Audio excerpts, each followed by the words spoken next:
내가 아니라 하나님께서 일하신다 라는 제목으로 하나님 말씀 전하겠습니다. 세상에는 정보가 참 많이 있어요. 여러분 어떠세요? 휴대폰으로 문자 같은 게 참 많이 오죠. 정보가 많습니다. 정보의 홍수 시대를 우리가 사는 것 같아요. 저도 가끔 휴대폰 보면은 정보가 오긴 오는데 진짜로 저를 위해서 주는 정보는 아닌 것 같아요. 무슨 급등 종목이 있습니다. 그렇게 좋은 거 있으면 본인이 하지 모르는 저한테까지 그것을 알려주겠습니까? 또 어떤 때에는 저는 이 중고 휴대폰 사서 쓰거든요. 너무 좋아요. 뭐 가격도 저렴하고 괜찮습니다. 그런데 문자가 와요. 작년에 휴대폰 개통한 대리점인데요. 좋은 게 있어서 알려드립니다. 나는 그냥 휴대폰 사서 쓰는데 이제 대리점이라고 문자를 보내는 거죠. 정보성이고 광고성입니다. 본인들의 유익을 위한 것이죠. 교회로도 우편함에 편지가 자주 와요. 엊그제는 모르는 이름인데 이제 손편지처럼 이렇게 써 있더라고요, 주소가. 혹시나 해서 제가 혹시나 해서 읽어봐야 될 내용인가 혹시나 해서 뜯어봤더니 역시나. 그래서 제가 결심을 했어요. 모르는 편지는 그냥 바로 반송합니다. 이단들이에요. 저한테 성경을 알려주겠대요. 그러면서 또 막 이상한 해석을 쓰고 괜히 열어봤죠. 여하튼 우리가 이 땅을 살아갈 때 접하는 쓰잘데기 없는 정보들이 많이 있습니다. 그저 다른 사람의 유익을 위해서 이용하는 그런 정보들이 많이 있죠. 알게 해준다고는 하지만 중요한 것도 아니고요. 알 필요도 없는 것들이 대부분인 그런 정보가 많은 시대에 우리가 살아가고 있습니다. 그런데 여러분, 우리가 진짜로 알아야 될 게 있어요. 그리고 그것을 하나님이 우리에게 알려주십니다. 여러분, 우리가 이 땅을 살아가면서 진짜로 알아야 할 가장 중요한 정보가 무엇입니까? 꼭 알아야 되고 모르면 큰일 나는 일생일 때 가장 중요한 정보가 무엇이죠? 성경에 나와 있습니다. 내 인생이에요. 내 인생. 내 인생이 어디로 와서 어디로 가는지. 어떻게 내 인생을 살아야 할지. 하나님은 누구시고 그 하나님 날 위해 무엇을 해주셨는지. 그것을 특별 계신 성경을 통해서 우리가 다 압니다. 하나님이 우리에게 알려주시죠. 가장 중요한 정보는 내가 구원받는 거예요. 하나님 백성이 되는 것입니다. 사도행전 4장 12절에 나왔죠. 구원받는 유일한 길, 성경이 말하는 유일한 길, 길과 진리 되신 한 분, 바로 예수님입니다. 우리 사도행전 4장 12절 같이 한번 읽겠습니다. 시작. 다른 이로서는 구원을 받을 수 없나니 천하 사람 중에 구원을 받을 만한 다른 이름을 우리에게 주신 일이 없음이라 하였더라. 이 말씀 하나만 꼭 붙들고 있으면 절대로 이단 사이비에 넘어가지 않습니다. 여러분, 예수님만이 유일한 구원의 길인 줄로 믿습니다. 예수님을 통해서만 하나님께 나아갈 수 있어요. 예수님 외에는 다른 어떤 이름도 구원받을 만한 이름을 우리에게 주신 일이 없습니다. 오직 예수예요. 하나님은 모든 사람이 구원받기를 원하세요. 진리를 아는 데 이르기를 원하십니다. 그래서 알려주세요. 알려주세요. 어떻게 죄와 사망에서 구원받을 수 있는지를 기록된 성경 말씀을 통해서 우리에게 알려주십니다. 가장 중요한 정보예요. 꼭 알아야 합니다. 모르면 큰일 나죠. 성경을 통해서 하나님 말씀을 통해서 우리가 알 수 있습니다. 오늘 본문에도 보면 이렇게 알려주신 하나님, 사실 예수 그리스도를 통해서 구원받는다, 임박한 진노와 허물과 죄에서 구원받는 유일한 길이 예수님이다 라는 것을 구약에서 요셉을 통해서도 우리에게 잘 알려줘요. 오늘 본문에도 보면은 하나님이 알려주십니다. 계속 알려주세요. 요셉에게 알려주시고 이제 기근이 임하죠. 그때 대비하지 않으면 많은 사람들이 죽게 됩니다. 그런데 그 기근을 대비하라고 하나님께서 알려주세요. 꿈으로 알려주십니다. 누구에게 꿈을 주시죠? 준비할 수 있는 최고의 권력자인 이집트의 파라오에게 하나님이 꿈으로 알려주세요. 그리고 그 꿈을 요셉이 해석합니다. 알려주신다라는 것을 신학적으로 계시라고 해요. 계시, 리빌레이션, 계시. 들어보셨죠? 계시. 하나님은 감추어진 것을 계시를 통해서 알려주세요. 자연 만물을 통해서 알 수 있는 것을 일반 계시라고 하고요. 성경에 기록된 하나님 말씀을 통해서 우리가 깨달을 수 있는 영적 진리를 가리켜서 특별 계시다라고 말씀합니다. 하나님은 알려주시는 분이세요. 알려주셔서 대비하고 구원받도록 장차 다가올 환난을 하나님은 미리 알려주십니다. 목적은, 계시의 목적은, 알려주시는 목적은 구원이죠. 오늘 본문에서 장래일을 알게 하신 하나님의 특별한 방법이 등장합니다. 요셉 시대에는 성경이 없죠. 요셉 이야기가 성경에 기록된 거예요. 그러니까 요셉 시대에는 기록된 성경이 없습니다. 창세기부터 이제 5권 모세가 기록했죠. 모세의 오경이라고 부릅니다. 율법서. 그러니까 모세 이전에는 기록된 성경은 없죠. 그래서 하나님은 하나님의 뜻을 계시할 때 특별히 꿈이라는 방법을 사용하셨습니다. 꿈.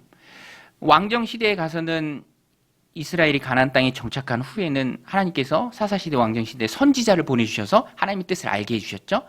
하나님의 말씀을 전하는 선지자.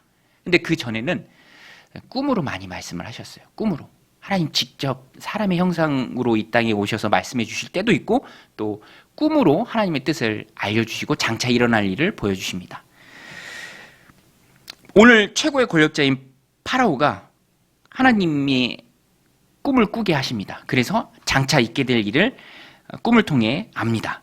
그런데 꿈은 꿨지만 몰라요. 이게 꿈이 뜻이 있는 꿈인데 그것이 장차 어떤 일이 벌어질지에 대해서는 파라오가 해석을 못합니다.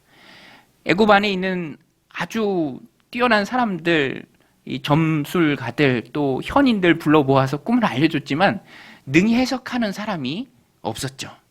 그래서 파라오가 꿈을 해석하지 못해서 굉장히 힘들었습니다. 마음이 두숭숭하고요. 많이 힘들었습니다. 우리 8절 말씀인데요. 같이 한번 읽겠습니다. 시작. 아침에 그의 마음이 번민하여 사람을 보내어 애굽의 점술가와 현인들을 모두 불러 그들에게 그의 꿈을 말하였으나 그것을 바로에게 해석하는 자가 없었더라. 이때 하나님께서는 술 맡은 관원장이 요셉을 기억나게 하십니다. 기억해내게 하세요. 지난날 그가 바로에 의해서 보디발 집에 있는 감옥에 갇혀 있을 때 만났던 청년 히브리 노예 요셉.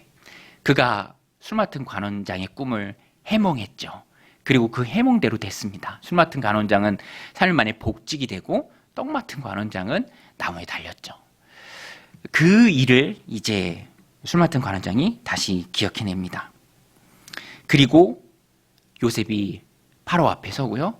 또 우리가 잘 아는 것처럼 바로의 꿈도 요셉이 해몽해내고 그것으로 인해서 총리 대신 자리에 오릅니다. 요셉이 파라오의 꿈을 해석해낸 이 일을 통해서 우리가 알 수 있는 게 무엇입니까? 말씀드린 것처럼 하나님께서는 자신의 계획을 알려주시는 분이에요. 여러분, 하나님은 하나님의 뜻과 계획을 알려주세요. 여러분, 하나님은 알려주시는 분이신 줄로 믿습니다. 오늘 본문 보세요. 하나님 알려주시잖아요. 목적이 긍휼과 사랑, 구원에 있습니다. 기근 때문에 큰 어려움을 겪으면 안 되잖아요.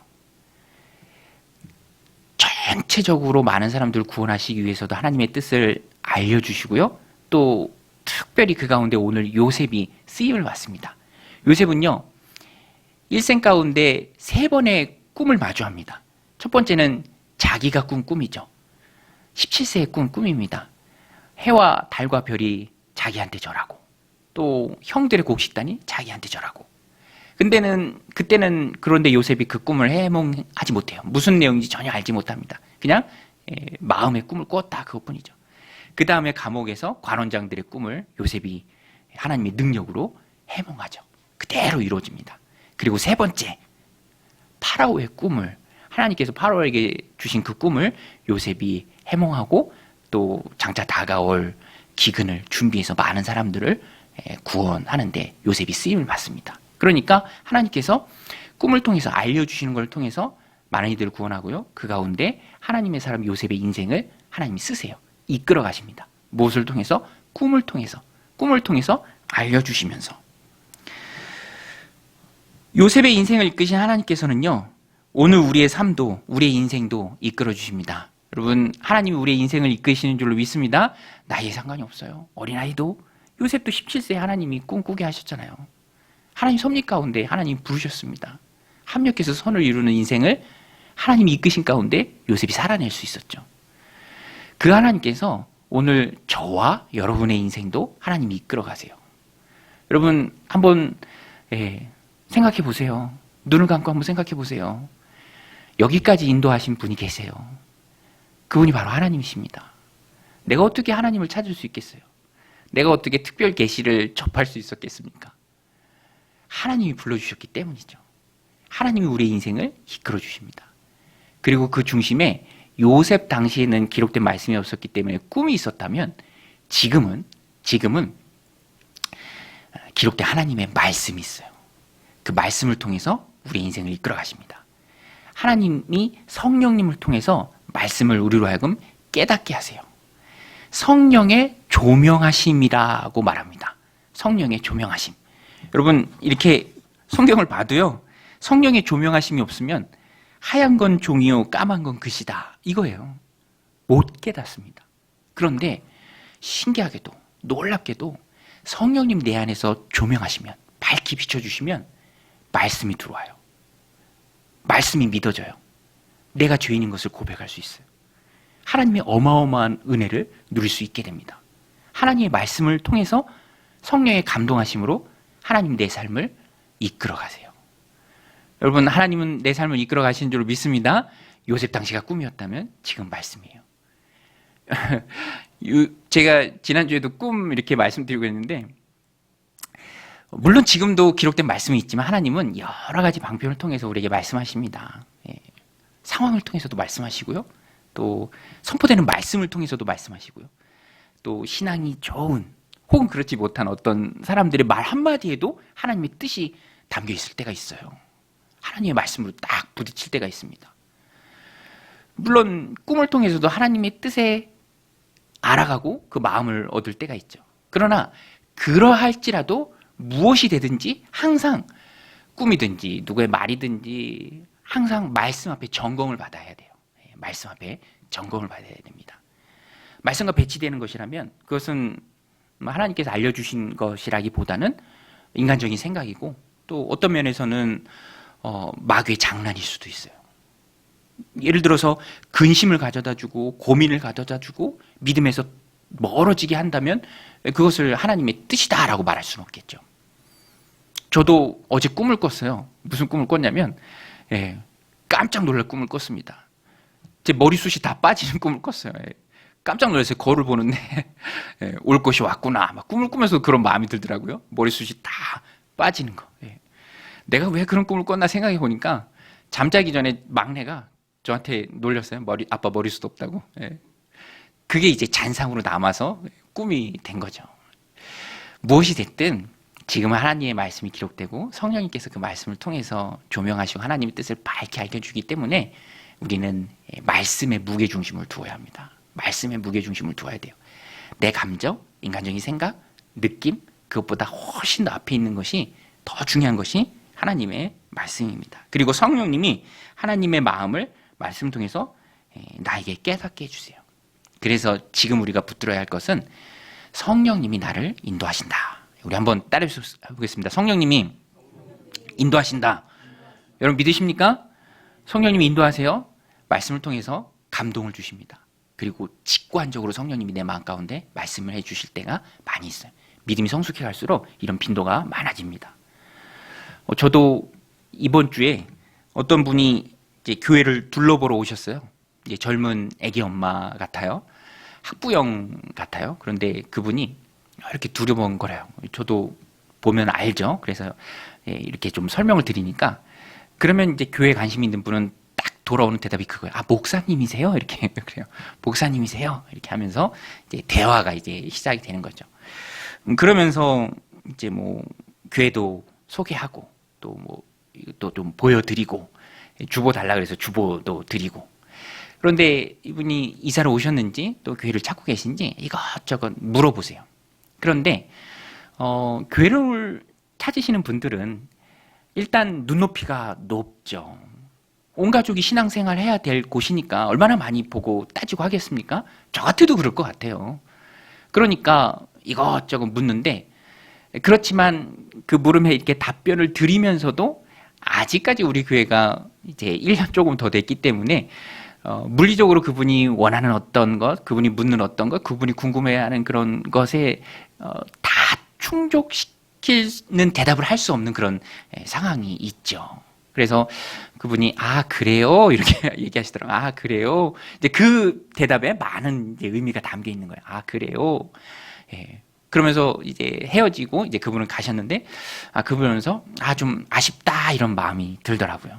아쉽다 이런 마음이 드는데 성령님께서 또 그 순간 저의 마음 가운데 그런 마음을 주세요. 성령님께서 야 하나님은 저한테 항상 반말로 말씀하십니다.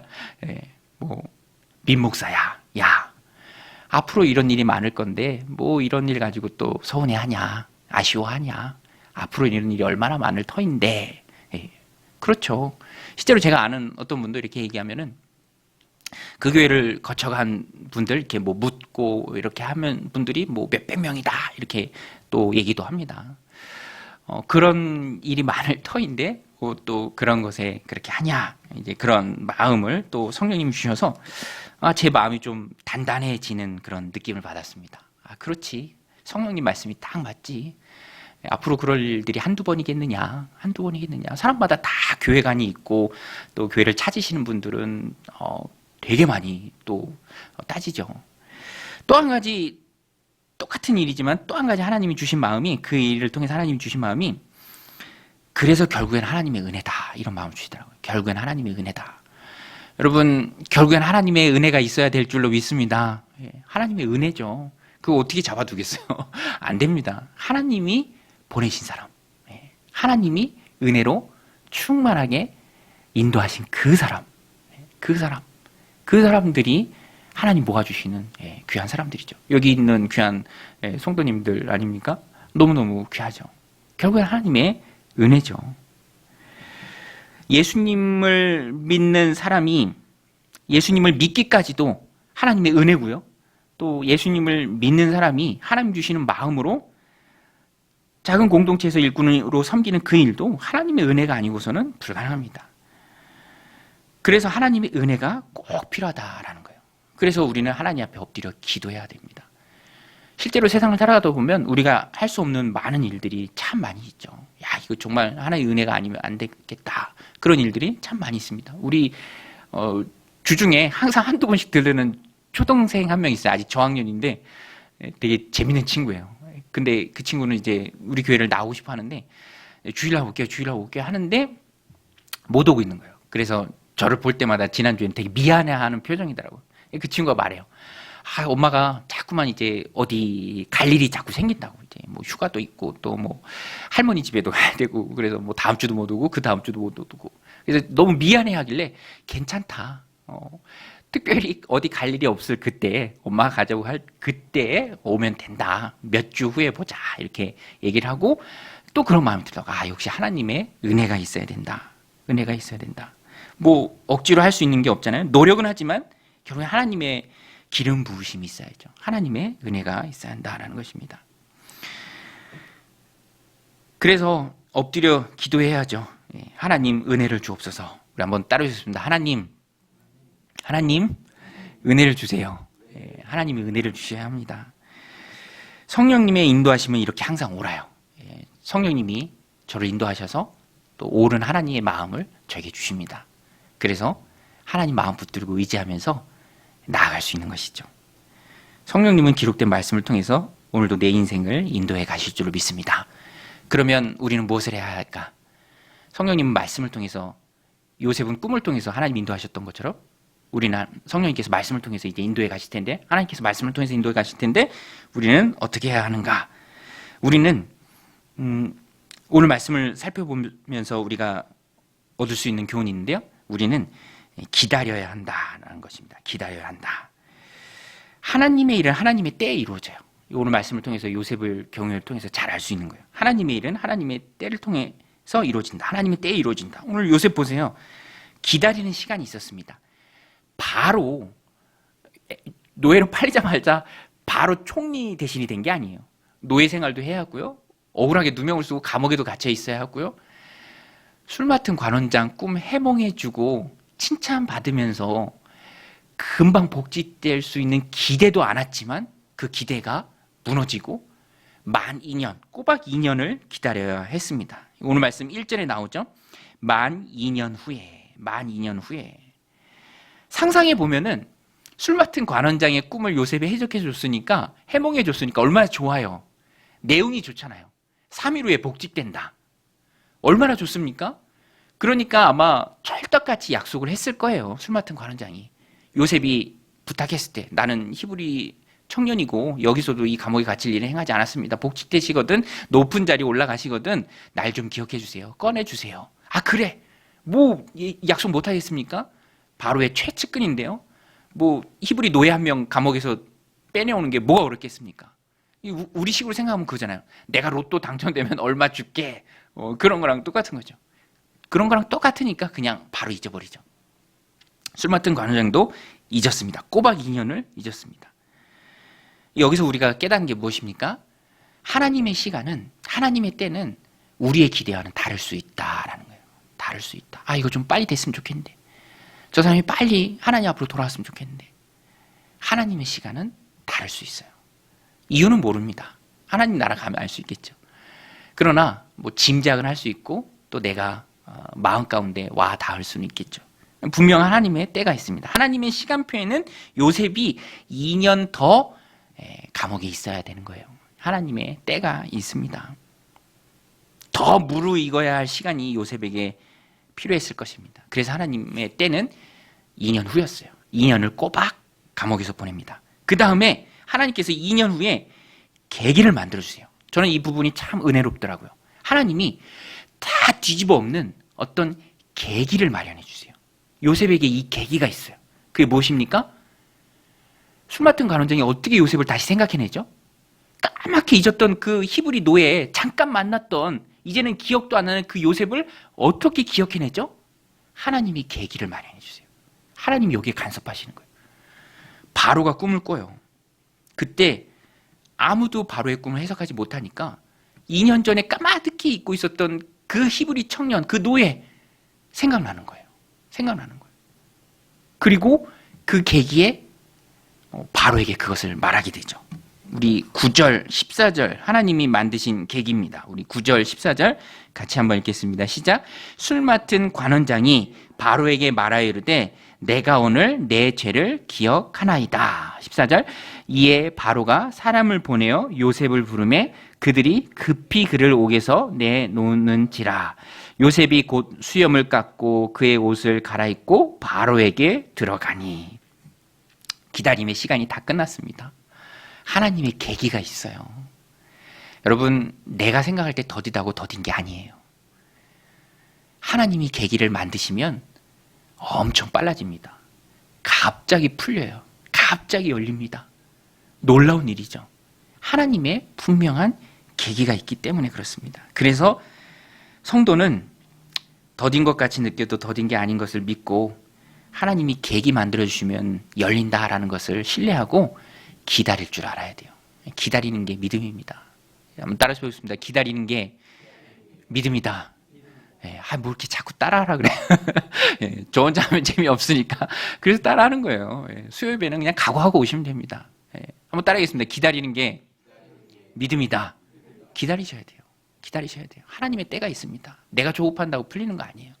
내가 막 두드린다고 열리는 게 아닙니다. 하나님이 열어주셔야 열리는 거죠. 2년 더 감옥에 있으라고 하면은 그 하나님 뜻인 줄 알고 그냥 2년 더 있으면 돼요. 그리고 하나님이 계기를 만들어주셔서 놀랍게 만들어주십니다. 와서 모셔가잖아요. 불이 나게 와서 모셔가시잖아요. 아브라함도 75세에 약속 받았지만 이루어지지 않았고요. 금방 이루어지지 않았고요. 약속의 자녀를 100세에 낳았습니다. 25년 기다렸어요. 성령님이 강림하실 때 120명의 제자들도 주님의 약속 붙들고 기다렸습니다. 정해진 날짜 없이 기다렸어요. 정해진 날짜 없이 기다렸어요. 열심히 기다렸습니다. 그런데 열흘 만에 성령님이 오신 거예요. 열흘 만에. 열흘 동안 모여있고 열흘 동안 기도하고 열흘 동안 예배하고 말씀 붙들고 정해진 날짜가 없었지만 열심히 기다린 중에 성령님이 오셨죠. 믿음은 바라는 것의 실상이요 보이지 않는 것들의 증거입니다. 이 말씀이 무슨 뜻입니까? 믿음으로 인내하면 눈에 보이지 않지만 실상과 증거를 체험할 수 있다라는 거예요. 믿음으로 기다리면 기다리는 그것이 실상이 되고 체험이 된다는 것이에요. 그래서 믿음의 눈이라고 말하는 것입니다. 그래서 기다릴 수 있는 거예요. 보이지 않아도, 이루어지지 않아도 덮어놓고 믿는 게 아니라, 맹목적인 믿음이 아니라 하나님을 향한 신뢰의 믿음이에요. 하나님 하시니까 신뢰로 맡기는 것, 그것이 믿음입니다. 여러분, 지금 기다리는 일이 있습니까? 무엇을 기다리고 계십니까? 하나님이 그 일이 이루어지도록, 그것이 하나님 뜻에 맞는다면 하나님께서 특별한 하나님의 계기를 마련해 주실 거예요. 그리고 기다리는 그 일들이 하나님 안에서 아름답게 이루어질 줄로 믿습니다. 그것을 바라보면서 하나님의 때를 기다리는 믿음의 신실한 종들이 다 되시기를 주님의 이름으로 축원드립니다. 두 번째로, 하나님이 우리의 인생을 이끌어 가실 때 그 분명한 사실과 명제 앞에 우리가 해야 될 것은 하나님을 드러내라라는 거예요. 하나님을 드러내라. 나를 감추고 하나님을 드러내라. 나를 감추고 하나님을 드러내라. 오늘 본문에 보면 요셉은요, 참 너무 멋있는 것 같아요. 요셉은요, 인간적으로 매력이 철철 넘칩니다. 신앙적 매력. 하나님 앞에서의 삶을 살고 있어요. 어쩜 이렇게 하나님 앞에서의 삶을 살 수 있을까? 보디발 아내의 유혹 앞에서도, 억울하게 누명을 쓰고 감옥에 갇혔을 때에도, 술 맡은 관원장이 자기를 2년 동안 잊었을 때에도, 그리고 최종적으로 파라오 앞에 섰을 때도. 당시 애굽은 초강대국이죠. 지금의 미국 같습니다. 그 왕 앞에 선 거예요. 죄수로, 노예로, 저 변방 히브리 민족의 노예로. 그런데 그 앞에서도 조금의 주눅이 없어요. 자신을 감추고 하나님을 드러냅니다. 그 앞에서 잘하면, 얼마나 절호의 기회예요. 잘하면 자신의 유익을 도모할 수 있잖아요. 없는 말이라도 좀 보태서 잘할 수 있잖아요. 아, 내가 해석 잘합니다. 그런데 요셉이 그런 걸 일절 안 해요. 파라오 앞에 있는 게 아니라 하나님 앞에 있었습니다. 요셉은. 그래서 자신을 감추고 하나님을 드러냅니다. 파라오가 묻죠. 네가 그렇게 꿈을 잘 해석한다며. 이 자기에게 집중되는 시간이에요. 여기 어떻게 얘기하느냐에 따라서 자신의 유익을 크게 도모할 수 있습니다. 그런데 요셉이 그 앞에서 신앙 고백을 해요. 하나님이 하신 것입니다. 오늘 말씀 제목에 내가 하는 게 아니라 하나님이 한다. 여러분, 내가 하는 게 아니라 하나님이 하는 줄로 믿습니다. 그럼 우리가 뭘 해야 합니까? 하나님을 드러내야 돼요. 불신자들도 하나님을 알아갈 수 있도록, 내 삶이 간증이 되도록, 나에게 집중하는 게 아니라 그들의 시선을 하나님께 돌릴 수 있도록 요셉이 지금 그것을 하고 있는 거예요. 오늘 말씀 15절 16절입니다. 우리 같이 읽겠습니다. 시작. 바로가 요셉에게 이르되 내가 한 꿈을 꾸었으나 그것을 해석하는 자가 없더니 들은즉 너는 꿈을 들으면 능히 푼다 하더라. 요셉이 뭐라고 말합니까? 요셉이 바로에게 대답하여 이르되 내가 아니라 하나님께서 바로에게 편안한 대답을 하시리이다. 모든 영광은 하나님께 돌린 거죠. 모든 영광은 하나님께. 문득 재미있는 얘기가 떠올라서 원고에 없는 재미있는 얘기 하나 해드릴게요. 천국에 예수님이 이렇게 앉아 계시고 한 명 한 명 천국 성도들이 입성하는데, 전에도 한번 해드렸던 얘기 같아요. 성도들이 오니까 예수님이 앉아있다 그냥 벌떡 일어나셔서 아이고 그래 착하고 수고한 종아 참 수고했다. 신실한 종아 수고했다. 자, 천국으로 들어가라. 그렇게 성도들을 막 맞이하는데 목사님이 한 분 이렇게 들어오대요. 목사님이. 근데 예수님이 가만히 앉아 계셔서 그래 왔니? 저쪽으로 들어가렴. 이렇게 얘기하더래요. 그래서 옆에서 다른 사람이 보고 예수님 성도님들 올 땐 그렇게 일어나셔서 맞아주시고 영접해 주시는데 이 목사님 오셨는데 이렇게 앉아 계세요. 그러니까 쟤들은 내가 일어서기만 하면 내 자리에 앉더라고. 그래서 내가 못 일어나겠어. 참 어떻게 보면 스스로 디스하는 일인 건데 조심해야죠. 조심해야 합니다. 하나님이 하셨는데 왜 그 영광을 자기가 가로챕니까? 모든 영광은 하나님께. 나는 십자가 뒤로. 도구입니다. 도구. 도구의 가장 큰 기쁨이 뭡니까? 주인이 쓰는 동안에 주인께 쓰임 받았다는 그 자체예요. 도구는 이제 닳는 거죠. 소모품입니다. 없어지는 거예요. 잊혀지는 거죠. 다만 어느 순간, 인생의 그 한순간, 그 황금 같은 시기에 하나님께 붙들려 쓰임받았다는 그 자체가 감사한 거예요. 그리고 하나님께 영광 돌리고 모든 영광은 하나님께. 그 마음을 가져야 합니다. 오늘 요셉이 그 마음으로 파라오 앞에 섭니다. 자신의 유익이 중요한 게 아니에요. 이방왕 파라오도 하나님을 아는 게 중요합니다. 그래서 성도는 내가 아니라 하나님께서 하십니다 라고 고백해야 합니다. 바울이 그랬습니다. 우리 갈라디아서 1장 10절인데요. 우리 같이 한번 읽겠습니다. 시작. 이제 내가 사람들에게 좋게 하랴, 하나님께 좋게 하랴, 사람에게 기쁨을 구하랴, 내가 지금까지 사람들의 기쁨을 구하였다면 그리스도의 종이 아니니라. 바울이 하나님 종이었습니다. 변치 않는 그 삶의 증거가 무엇입니까? 일생 하나님의 기쁨을 위해서 싸웠고 일했습니다. 사람을 기쁘게 했다면 그리스도의 종이 아니라라고 용기 있게 말할 수 있었던 그 이면에는 하나님을 위해서 일했다는 거예요. 하나님을 기쁘게 하기 위해 노력했다라는 것입니다. 오늘 우리도 하나님의 기쁨을 위해서 일해야 합니다. 여러분 아시죠? 인생의 목적은 행복이 아닙니다. 나의 행복이 아니에요. 하나님의 기쁨이에요. 인생의 제일 되는 목적이 무엇입니까? 웨스트민스터 소유문답 1번이잖아요. 하나님을 영화롭게 하고 영원토록 그를 즐거워하는 것. 이게 놀라운 전복이에요. 세상 사람과 그리스도인의 변치 않는 차이입니다. 누구를 위해 사는가? 하나님을 위해 사는 거죠. 용감한 형제들이라는 그 회사가 있잖아요. 직원들 독려하는 문구가 있습니다. 송파구에서 일을 더 잘하는 11가지 방법이라는 것인데요. 기사에 재밌게 났는데 보니까 11가지가 문장이 다 재밌어요. 고개가 끄덕여지고 다 동의하는 내용입니다. 근데 저는 특별히 10번째 문장이 눈에 들어오더라고요. 10번째 문장이 뭐냐면 모든 일의 궁극적인 목적은 고객 창출과 고객 만족이다. 이 회사니까 당연한 거죠. 그죠? 모든 일의 궁극적인 목적은 고객 창출과 고객 만족이다. 그런데 우리 신앙인들은 이렇게 바꾸면 참 좋을 것 같아요. 모든 일의 궁극적인 목적은 하나님께 영광이다. 하나님께 영광이다. 우리는 하나님을 위해 사는 존재들인 줄로 믿습니다. 하나님의 기쁨이 나의 기쁨이에요. 그러면 내 기쁨은 무엇인가요? 하나님을 기쁘시게 하면 보상의 선물이 어마어마합니다. 그것은 기쁨을 쫓아가고 행복을 쫓아갈 때 누릴 수 없는 것들이에요. 하늘의 보화예요. 신령한 것들입니다. 그리고 땅의 기름진 축복도 하나님이 덤으로 주시죠. 너희는 먼저 그의 나라와 그의 의를 구하라. 그러면 이 모든 것을 너에게 더하시리라. 그렇게 이 땅에서 살아갈 때 나를 감추고 하나님을 드러내는 모든 영광을 하나님께 돌리는 그 귀한 인생 살아내는 우리 믿음의 신실한 종들이 다 되시기를 주님의 이름으로 간절히 축원드립니다.